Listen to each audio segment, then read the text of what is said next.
Brothers Grimm, Rapunzel. There were once a man and a woman who had long in vain wished for a child. At length it appeared that God was about to grant their desire. These people had a little window at the back of their house from which a splendid garden could be seen, which was full of the most beautiful flowers and herbs.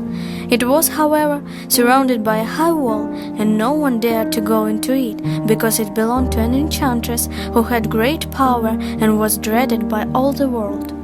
One day the woman was standing by this window and looking down into the garden, when she saw a bed which was planted with the most beautiful rampion, and it looked so fresh and green that she longed for it. She quite pined away and began to look pale and miserable. Her husband was alarmed and asked, "What ails you, dear wife?"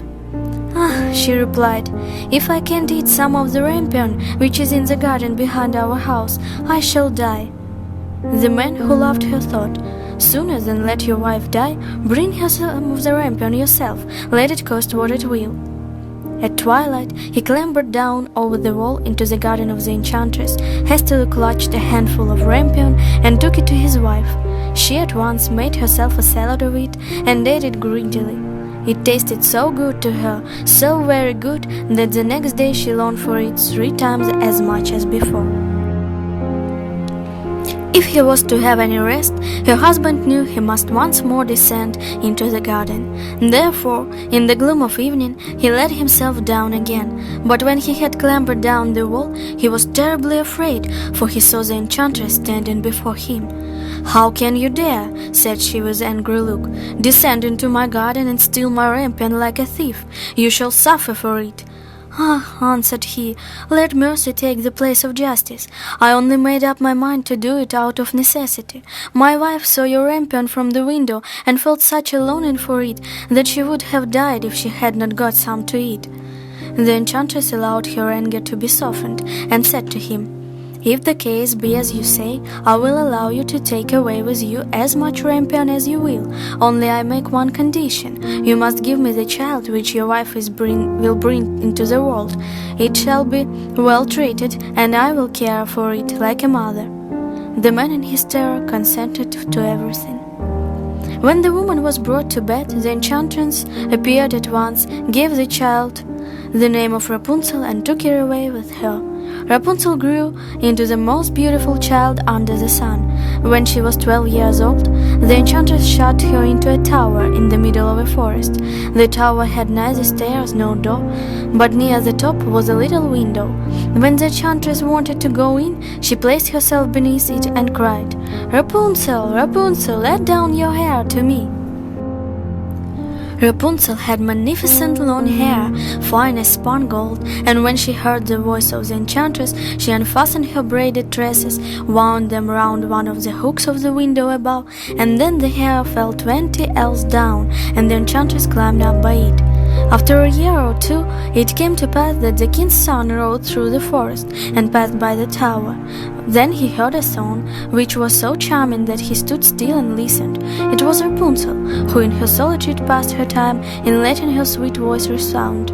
The king's son wanted to climb up to her and looked for the door of the tower, but no one was to be found. He rode home, but the singing had so deeply touched his heart that every day he went out into the forest and listened to it. Once, when he was thus standing behind a tree, he saw that an enchantress came there, and he heard how she cried, "Rapunzel, Rapunzel, let down your hair to me." Then Rapunzel let down the braids of her hair, and the enchantress climbed up to her. "If that is the ladder by which one mounts, I too will try my fortune," said he, and the next day when it began to grow dark, he went to the tower and cried, "Rapunzel, Rapunzel, let down your hair to me." Immediately the hair fell down, and the king's son climbed up. At first Rapunzel was terribly frightened when a man, such as her eyes had never yet beheld, came to her, but the king's son began to talk to her quite like a friend, and told her that his heart had been so stirred that it had let him have no rest, and he had been forced to see her. Then Rapunzel lost her fear, and when he asked her if she would take him for her husband, and she saw that he was young and handsome, she thought, "He will love me more than old Dame Gothel does." And she said yes, and laid her hands in his. She said, "I will willingly go away with you, but I do not know how to get down. Bring with you a skein of silk every time that you come, and I will weave a ladder with it, and when that is ready, I will descend, and you will take me on your horse." They agreed that until that time he should come to her every evening, for the old woman came by day. The enchantress remarked nothing of this, until once Rapunzel said to her, "Tell me, Dame Gothel, how it happened that you are so much heavier for me to draw up than the young king's son. He is with me in a moment." "Ah, you wicked child!" cried the enchantress. "What do I hear you say? I thought I had separated you from all the world, and yet you have deceived me." In her anger, she clutched Rapunzel's beautiful tresses, wrapped them twice round her left hand, seized a pair of scissors with the right, and snip, snap, they were cut off, and the lovely braids lay on the ground. And she was so pitiless that she took poor Rapunzel into a desert, where she had to live in great grief and misery. On the same day that she cast out Rapunzel, however, the enchantress fastened the braids of hair, which she had cut off, to the hook of the window, and when the king's son came and cried, "Rapunzel, Rapunzel, let down your hair to me," she let the hair down. The king's son ascended, but instead of finding his dearest Rapunzel, he found the enchantress, who gazed at him with wicked and venomous looks. "Aha!" she cried mockingly, "you would fetch your dearest, but the beautiful bird sits no longer singing in the nest. The cat has got it, and it will stretch out your eyes as well. Rapunzel is lost to you. You will never see her again."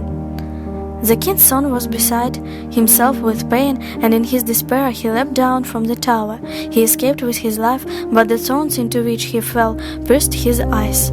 He wandered quite blind about the forest, ate nothing but roots and berries, and did naught but lament and weep over the loss of his dearest wife. Thus he roamed about in misery for some years, and at length came to the desert where Rapunzel, with the twins to which she had given birth, a boy and a girl, lived in wretchedness. He heard a voice, and it seemed so familiar to him that he went towards it, and when he approached, Rapunzel knew him and fell on his neck and wept. Two of her tears wetted his eyes, and they grew clear again, and he could see with them as before. He led her to his kingdom, where he was joyfully received, and they lived for a long time afterwards, happy and contented.